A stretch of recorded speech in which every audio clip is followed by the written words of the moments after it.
कोल्हापूर जिल्हा हा राजश्री छत्रपती शाहू महाराज यांच्यामुळे सुजलाम सुफलाम झाला आहे। याचं कौतुक करणं तेवढं महान आहे, असं प्रतिपादन शिवसेना ग्राहक संरक्षण कक्षाचे ज्येष्ठ नेते संजय वाडेकर यांनी केलं। ते करवीर तालुक्यातील हनबरवाडी येथील विद्या मंदिर हनबरवाडी येथे शाहू महाराज यांच्या 150व्या जयंतीचं औचित्य साधून गरजू विद्यार्थ्यांना शालेय साहित्याच्या वाटपावेळी बोलत होते। यावेळी ते अध्यक्षस्थानी भाषणात म्हणाले, छत्रपती शाहू महाराजांनी धरणे बांधून शेतकऱ्यांसाठी वरदान केलं व पिण्याच्या पाण्याचा प्रश्न सोडवला। विद्यार्थ्यांसाठी शाळा हायस्कूल निर्माण करून दिले, तसेच गरजूंना जागाही दिल्या। हे कार्य मोठे आहे। यावेळी प्रमुख पाहुण्यांच्या हस्ते राजश्री छत्रपती शाहू महाराज यांच्या प्रतिमेचं पूजन करण्यात आलं। यावेळी उपतालुका प्रमुख सरदार तिप्पे यांनी आपलं मनोगत व्यक्त केलं।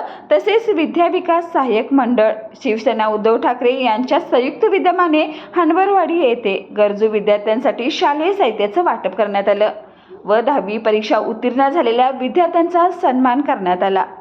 यावेळी शिवसेना ग्राहक संरक्षण कक्षाचे ज्येष्ठ नेते संजय वाडेकर, मुख्याध्यापक, शिक्षक, सरपंच, ग्रामपंचायत सदस्य, शालेय शिक्षण कमिटीचे सदस्य सुभाष भाट, निवृत्त पोलीस अधिकारी संपत पुजारी, ज्येष्ठ समाजसेवक प्रकाश मोरे, सरपंच आबासो कोराणे, माजी सरपंच चंद्रकांत केंद्र व उपतालुका प्रमुख सरदार तिप्पे उपस्थित होते।